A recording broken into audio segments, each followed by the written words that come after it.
Thank you very much, Gordon. That was an amazing stand-up comedy act there. I'm looking forward to the rest of it. But really beautiful speeches tonight from beautiful people. And I just like to start off by saying congratulations to everybody here and thank you, because you've turned up. And turning up is often the hardest thing to do in life, and not just because the rain is so bad in Scotland. It's hard to turn up, and you've turned up for yourselves and you've turned up for each other, and for that reason I'm very honoured to be part of this session tonight, because I think turning up for each other is the most important thing we can do. Someone once, Tina mentioned the importance of networking, and someone once gave me a definition of networking which I found very useful, and it's not about standing in fancy bars drinking cocktails and pretending to be confident, because I was really shit at all of those things. It's really helping other people when you don't need their help back. That's what creates a network. And thank you. And that's what's happening in this room here tonight, which is just, there's nothing more wonderful than that experience. And there's no doubt right now, of course, that we're living in pretty difficult and challenging times. And I'd like to just share a few thoughts from my experience of going through those times, and I think we've all had our share of those, I'm sure. And the first thing is, I remember when I was younger, and good times as I perceived them might end, that I would really dwell on that injustice of why have the good times gone, why are things tougher now?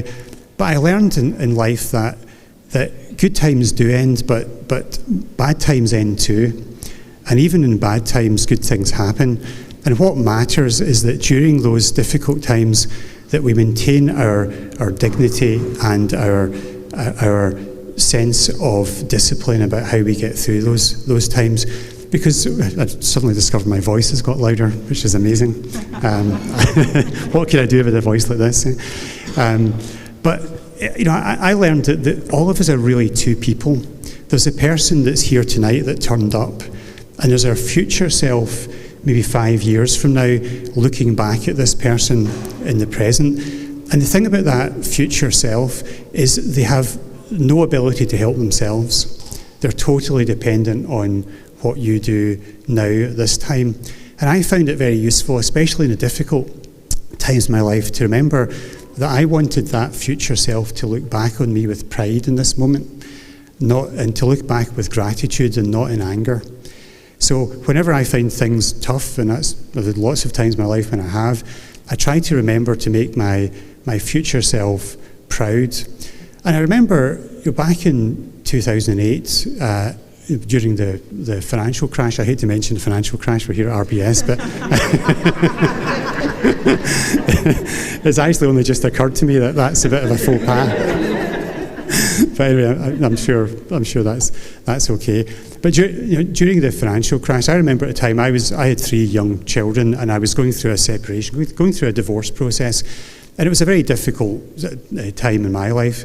And while that was going on, I was in a startup, of course, as Gordon was saying. I spent time in startups, and things were difficult for the startup because of financial situation. And during that period, startups are very emotional environments, and things go well, things go badly. And during that time, I remember having quite a profound disagreement with a co-founder on the direction we should take in the company. And the upshot of that is I had to basically leave the company. I mean, the truth was the guy was a complete dick, but and a narcissist. But I always leave that bit out when I talk about this story. But there I found myself in the middle of the biggest financial crash since 1929. Actually, it was a very, very frightening time, with 3 young children, a mortgage to pay, another house to rent, and no job. And I was pretty scared in that time. And I remember one night lying in bed with my children asleep around me and wondering, how am I going to cope?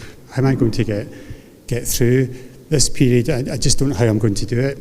And I remember my future self whispering back to me and saying, you'll do it because it needs to be done.